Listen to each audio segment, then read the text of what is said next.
오늘 말씀 제목은 성경적 전도 전략입니다. 성경적 전도 전략입니다. 지금 계속해서 이제 성경 한 권씩 보고 있는데 사도행전은 2번 살펴볼 계획입니다. 오늘은 내용이 조금 어려울 수 있습니다. 생소할 수도 있는데 그냥 단어가 그런 것이니까 잘 정리하셨다가 인도받으시면 될 것 같습니다.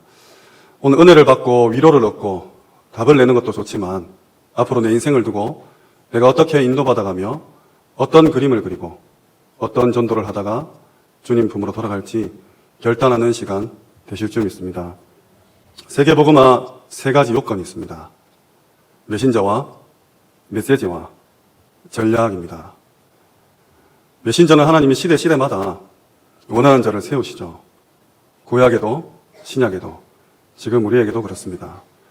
하지만 우리는 사람을 따라가는 것이 아니기에 그 메신저가 어떠한 실수를 하든지 혹 어떤 잘못을 저질러도 사람 따라가는 게 아니라면 흔들릴 필요가 없습니다. 두 번째로 메시지죠. 우리 다락방은 타의 추종을 불허하는 가장 원색적인 복음을 가지고 있습니다. 예수가 그리스도다. 이 간단한 몇 글자 안 되는 문장이지만 많은 불신자들과 기독교인들이 이 사실을 모른 채 신앙생활을 하고 있습니다. 아무 공로 없이 노력 없이 이 예수 그리스도라는 단어를 깨달았다는 자체가 어마어마한 축복임을 믿으시기 바랍니다. 이 한마디로 237 나라 5천 종족 한 번에 복음화할 수 있는 능력을 주시는 그 이름임을 믿으시기 바랍니다. 그리고 전략입니다. 우리는 한 개인이 만들어낸 머리를 써서 교회를 부흥시키고 사람들을 모으는 그런 다단계 회사의 전략이 아닌 성경이 말하는 전략을 가지고 있습니다. 오늘 함께 살펴볼 내용들인데 정말 지난 35년 동안 하나님께서는 사도행전에 나타났던 그 전도의 역사들을 그대로 지금 이 시대에 실현시키고 계십니다. 그래서 메신저와 메시지와 전략 이 3가지는 늘 마음에 품으시고 특별히 원색 복음을 주신 이 메시지와 성경적 전도 전략 이 2가지는 반드시 내 것으로 만드시기 바랍니다. 시대마다 사건이 일어나고 문제가 터지기 때문에 복음만 붙잡으시고 성경이 말하는 전도만 행하시기 바랍니다. 다음 첫 번째로 다락방입니다. 사도행전 1장 13절 오늘 읽은 본문 말씀 다락방에 모이니 우리 단체는 87년도부터 이 운동을 시작했습니다.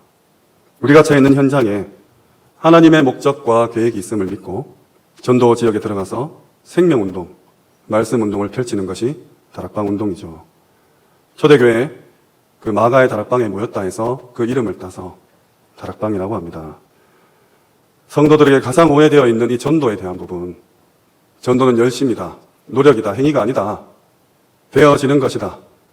이 한 메시지로 수많은 목회자들이 충격을 얻고 정말 되어지는 전도 속으로 돌아온 그 다락방입니다.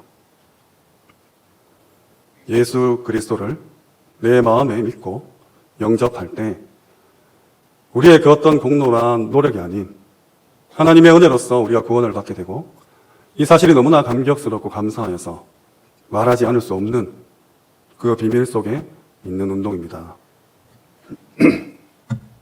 다락방 메시지는 모든 영역에 모든 상태에 있는 사람을 살립니다. 불신자에게는 구원을 주며 새신자에게는 양육의 메시지가 됩니다.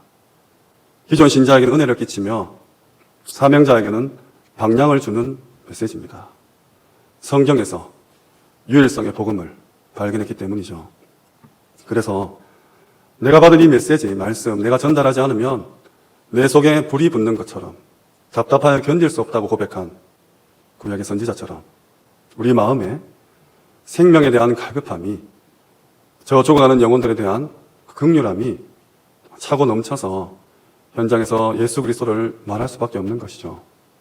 이 운동을 지속하면 당연히 그 지역에 집을 제공하는 조장과 새가족이 왔을 때 그들을 양육하고 그들을 다시 전도의 그런 전사로 만드는 EBS 요원, 다락방이 확산됨에 따라 그룹으로 커지기 때문에 그 그룹을 관리할 수 있는 GBS 요원, 그리고 기능과 전문성을 가지고 한 지역을 책임지고 살려낼 TBS 요원이 모여지게 되어 있습니다.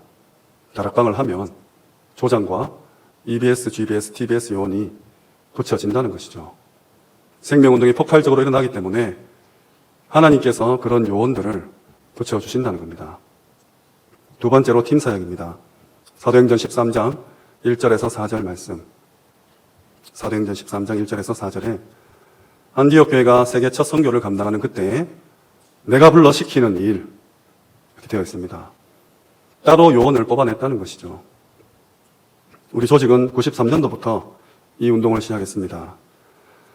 이 본문에 보면 바나바와 사울을 따로 세우죠. 안디옥 교회에 수많은 전도자들이 있었을 텐데 바나바와 사울을 따로 불러 내가 시키는 일을 하라고 합니다. 이젠 단순히 현장에서 만나는 사람 복음 전하는 차원이 아니라 이 전도를 지속할 수 있는 문을 찾아가는 것이죠. 그리고 그 현장에서 나와 같은 전도자와의 만남을, 축복을 누리는 겁니다. 팀의 응답을 받는 것이죠. 다락방을 함에 따라 당연히 받아야 되고 따라오는 응답입니다. 왜냐하면 현장에는 갈급한 영혼이 너무나 많고 주소할 곡식들이 넘쳐나는데 그것을 주소할 일꾼이 부족한 것이죠. 내가 현장을 뛰어보니까 여기도 가고 저기도 가야 되고 하루 종일 뛰어나가도 몸이 모자라기 때문에 나와 같은 사역자가 있어야 되겠구나. 자연히 깨닫게 되고 그 사람을 찾는 것입니다. 그래서 저로 예를 들면 제가 우리 교회 권사님이나 장로님 사역자로 세우는 행위, 장로님, 권사님 우리 현장에서 이 상인동에 전도해야 되지 않겠습니까? 라고 포럼을 하고 간증하는 이 행위를 보고 좁은 의미의 팀사역이라고 합니다. 그러면 그 권사님, 장로님이 힘을 얻고 그래, 내가 사역자로서 서야겠다. 그래서 저와 손잡고 이 상인동에 들어가서 불신자 가운데, 기존 신자 가운데 사명자를 찾는 그 행위를 보고 팀사역 전도라고 합니다. 하나님이 반드시 붙여주시겠죠. 그러면 그 발견된 사역자와 사명자가 팀을 이루게 되지 않겠습니까? 그 팀의 만남 속에서 그 지역 사명자는 확립이 되어야 될 것입니다. 그걸 보고 현장 팀사역이라 합니다. 그 현장에서 그 사명자가 그의 사명을 정말로 깨닫는 것이죠.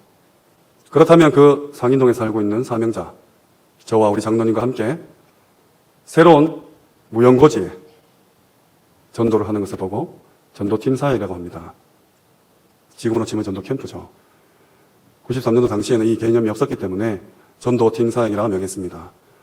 그래서 좁은 의미의 팀 사역, 전도, 현장 팀 사역, 전도 팀 사역이 우리가 받았던 훈련, 팀 사역입니다. 지금으로 치면 정말로 내가 현장 사역을 하고 있는데 좀 더 조직적이고 체계적이며 동시다발적으로 터뜨릴 수 있는 전도죠. 이렇게 팀 사역을 하다 보면 중요한 만남을 하나님 주십니다. 제자죠. 그럼 내가 제자를 만나면 어떻게 해야 되느냐? 세 번째로 미션홈입니다.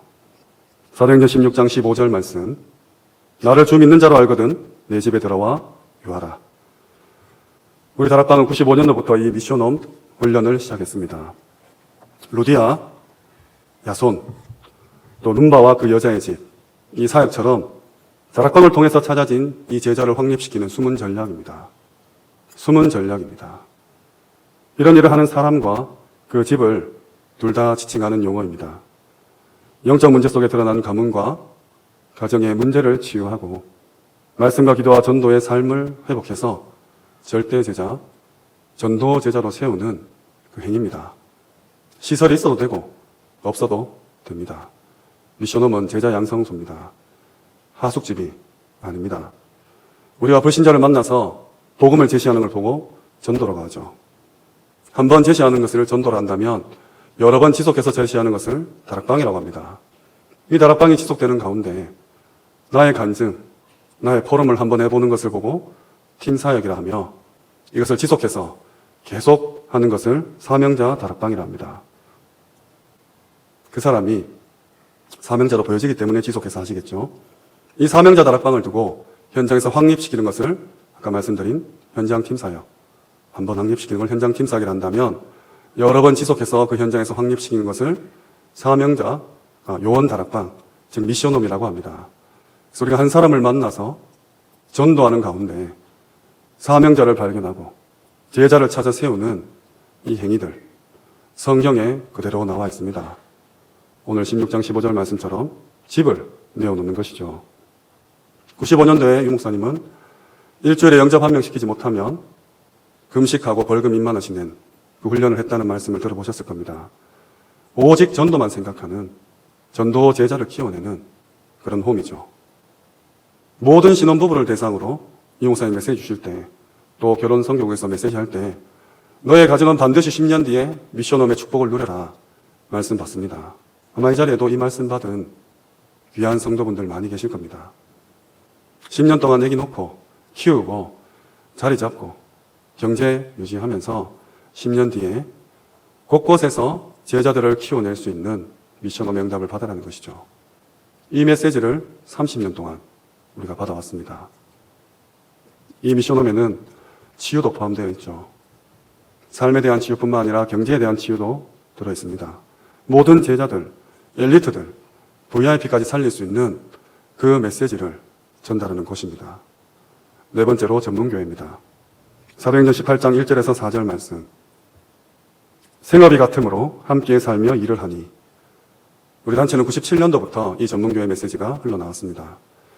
전도를 하고 사람이 모이다 보면 연령별로, 기능별로 모일 수밖에 없습니다.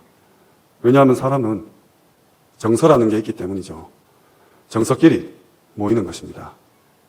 그래서 콩나물 파는 아주머니와 저기 병원의 의사분이 같이 이야기 나누기가 미안하지만 좀 힘들지 않습니까?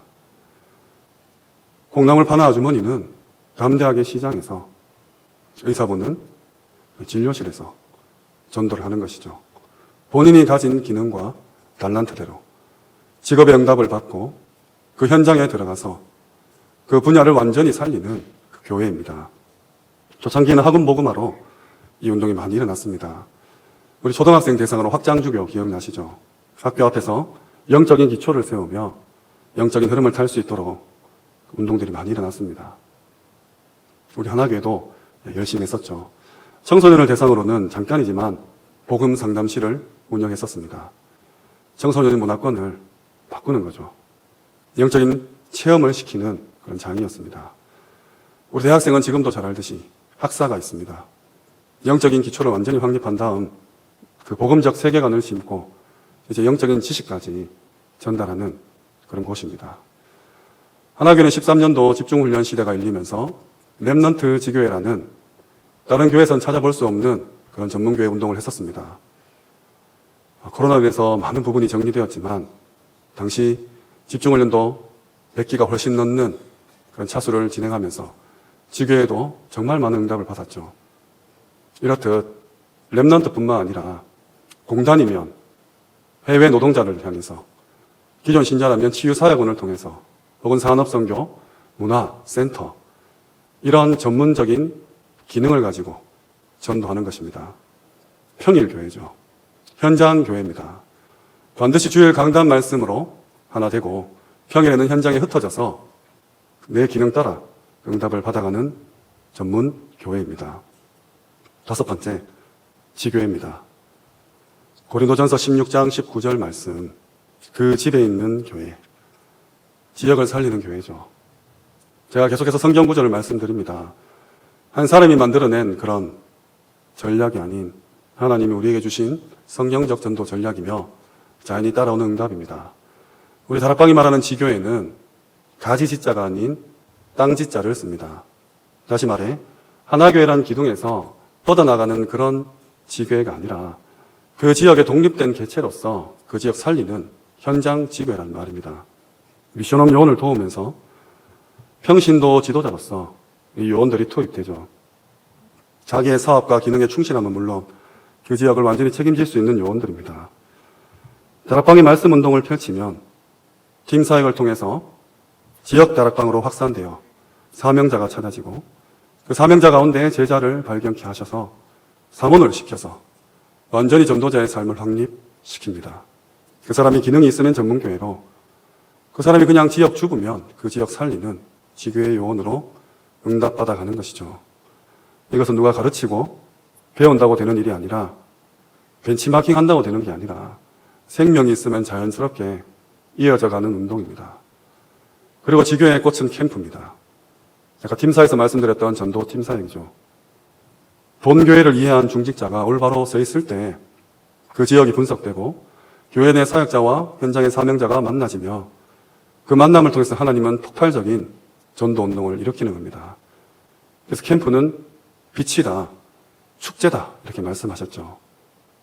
우리는 지난 캠프 동안 많은 부담감을 가지고 영접 한 명 되면 어깨가 으쓱해지고 한 명도 못하면 그 쓸쓸하게 돌아가는 뒷모습이 보인다라고 유 목사님 말씀하신 게 기억납니다. 캠프는 축제이자 빛입니다. 어둡기 때문에 계속 빛을 비추는 것이죠. 영접과 관계없습니다. 빛을 계속 비추는 겁니다. 그렇다면 이 5가지 기초를 이해한 중직자가 든든히 서 있을 때 하나님은 응답하시겠죠. 절대 끼리끼리 모여서 자기 하고 싶은 전도하는 것이 아닙니다.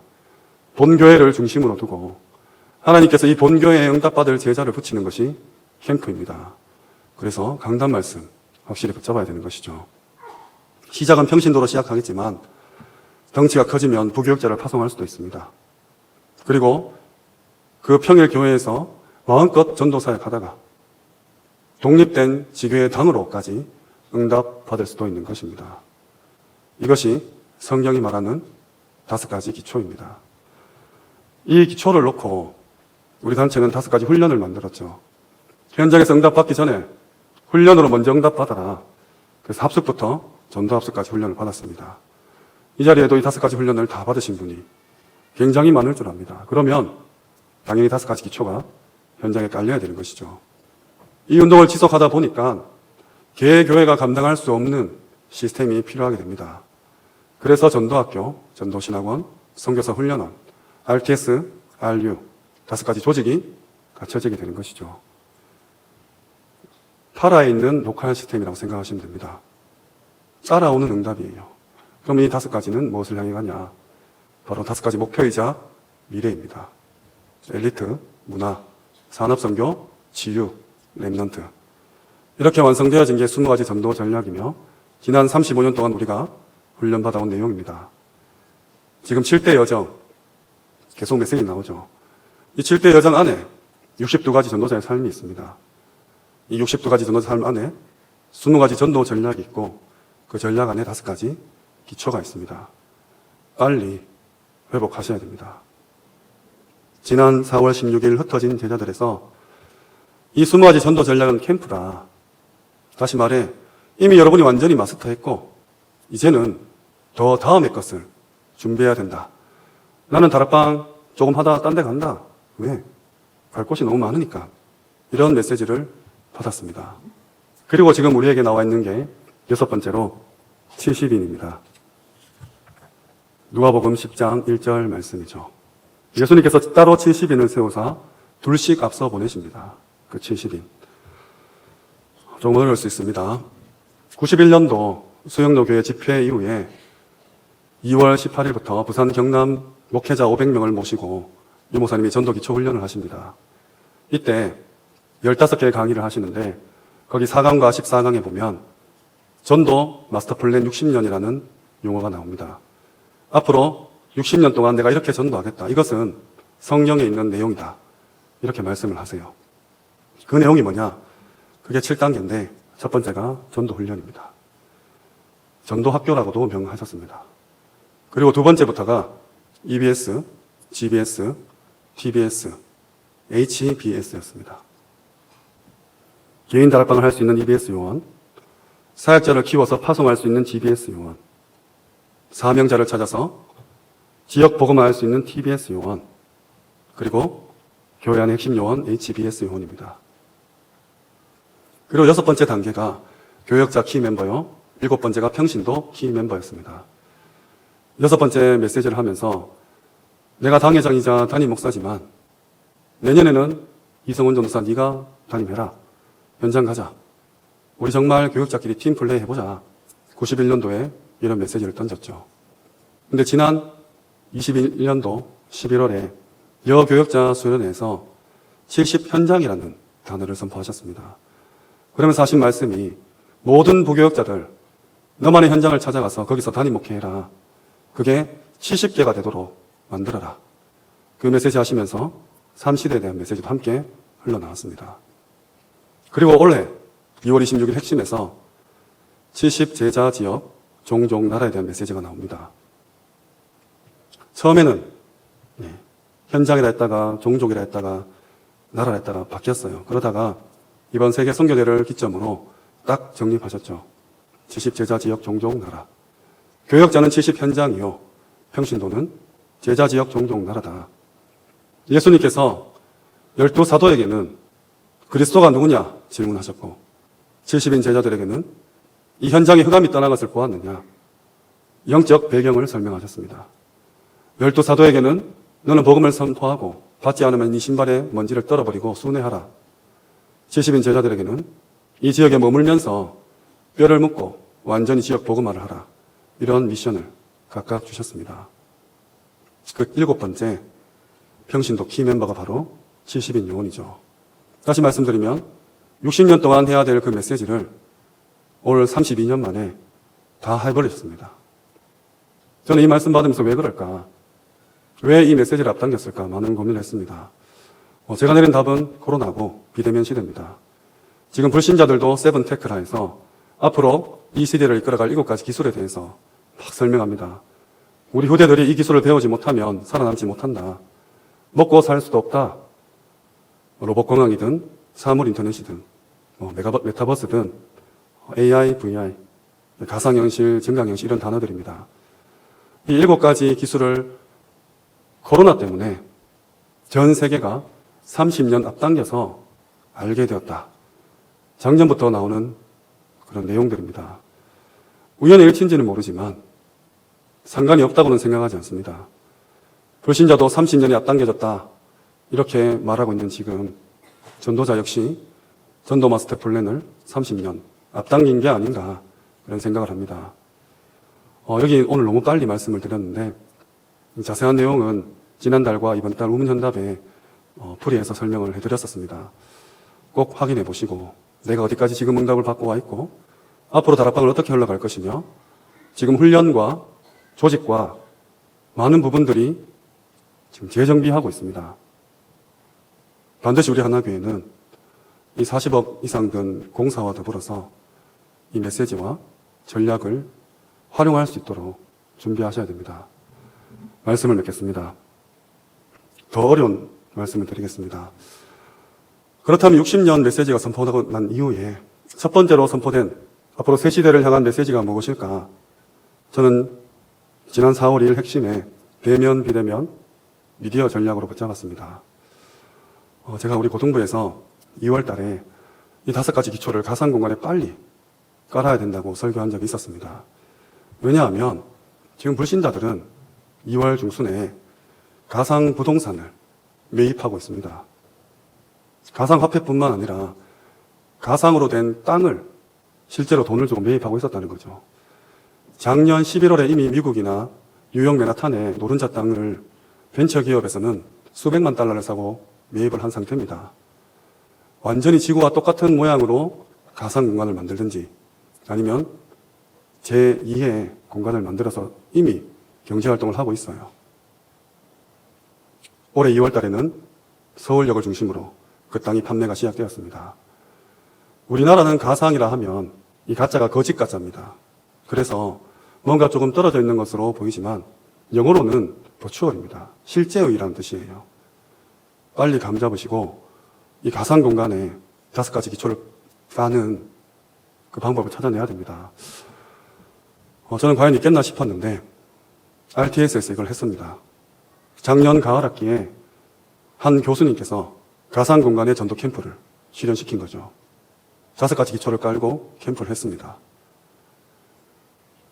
가상 공간이라 하면 저도 사실 개념이 아직 완전히 정립되지 않았지만 슈퍼 마리오 혹시 게임 아십니까? 그런 그래픽인데 그게 진짜 세계라는 거예요. 코로나 기간 동안 영남대학교에서는 이걸 실현화시켰습니다. 학생들이 그 안에서 강의도 듣고 연애까지 하는 그런 시대가 되었어요. 이게 무슨 뚱딴지 같은 소리냐 하지만 이미 제페토나 이프렌드, 노블록스 같은 그런 가상 공간에서 RTS에서 작년 가을 학기에 캠프를 했고 280명이 영접했으며 10명이 교회화 되었습니다.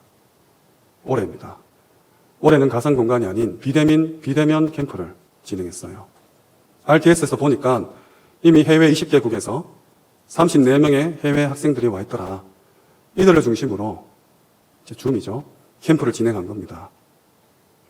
러시아 같은 경우 우리가 시차가 맞지 않으니까 잠을 줄이고 새벽에 캠프를 합니다. 그렇게 캠프를 해서 428명이 이번에 영접되었습니다.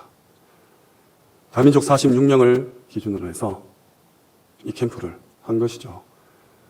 대구에서 237 나라 캠프가 가능함을 올해 입증했다는 겁니다. 이 제페토 같은 경우는 지금 사용자가 3억 명입니다. 6개월 전에 2억 명이었는데 6개월 만에 1억 있는 거죠. 우리의 현장을 어디로 타켓으로 앞으로 잡아야 될지에 대한 부분을 말하고 있습니다. 지금 길에서 말 걸 수 있습니까? 놀이터에 학생들이 있습니까? 빵집이 있습니까? 우리 믿음의 선배들은 이 훈련과 기초 속에서 많은 체험을 하셨어요. 근데 지금 제가 말씀드린 현장은 전혀 모르십니다. 우리 후대들은 이 현장에서 마음껏 뛰어노는데 이 5가지 기초가 약하죠. 아니, 못 봤습니다. 이 사이의 갭을 반드시 메워야 되는 것이죠. 그래서 RTS 다니는 전도사님들께 제가 부탁했습니다. 이번 학기에는 그 가상 공간에서 비대면의 현장화 캠프를 할 것이다. 키는 치유다. 그 교수님이 이렇게 이끌어 가신대요. 하나도 남김없이 다 빠지고 배워와서 우리 하나교회에 적용시켜달라고 부탁을 드렸습니다. 이 모든 활동들은 유 목사님께 보고되었고 여러 가지 질의응답 가운데 지난주 산업선교 때 유 목사님이 메시지를 주십니다. 나는 매일매일 작품을 남기는데 그게 바로 237과 치유와 서밋에 대한 메시지를 한 개씩 정립하고 있다. 그러면서 전문인이 주는 자료와 산업인이 가진 기능, 이것이 하나가 된다면 세계복음화 할 수 있다고 메시지를 던졌습니다. 그러면서 만약에 우리가 메시지도 없고 자료도 기능도 없다. 다시 한번 3단체의 노예가 될 것이다. 이렇게 말씀을 하셨어요. 그래서 우리가 무엇을 영적 유산으로 남기느냐, 무엇을 내 인생 작품으로 만드느냐, 오늘 밤 결단하시기 바랍니다. 우리에게는 메시지와 전략이 있습니다. 그리고 시대마다 우리는 반드시 적용시킬 것이며 우리 후대들에게 물려주고 우리 후대들은 또 그들의 후대에게 물려주어 주님 오시는 그날까지 이 성경적 전도 전략으로 반드시 세계복음화를 이룰 것입니다. 이 일에 우리 모든 하나교회 성도분들께서 나의 세계복음화 그 퍼즐 조각을 꼭 가지고 계시지 마시고 우리 후대들에게 물려주시고 또 현장에서 그 퍼즐 조각을 맞추시기 바랍니다. 이 모든 그림 조각이 맞춰질 때 하나님께서는 세계복음화의 기적을 우리에게 허락하실 것입니다.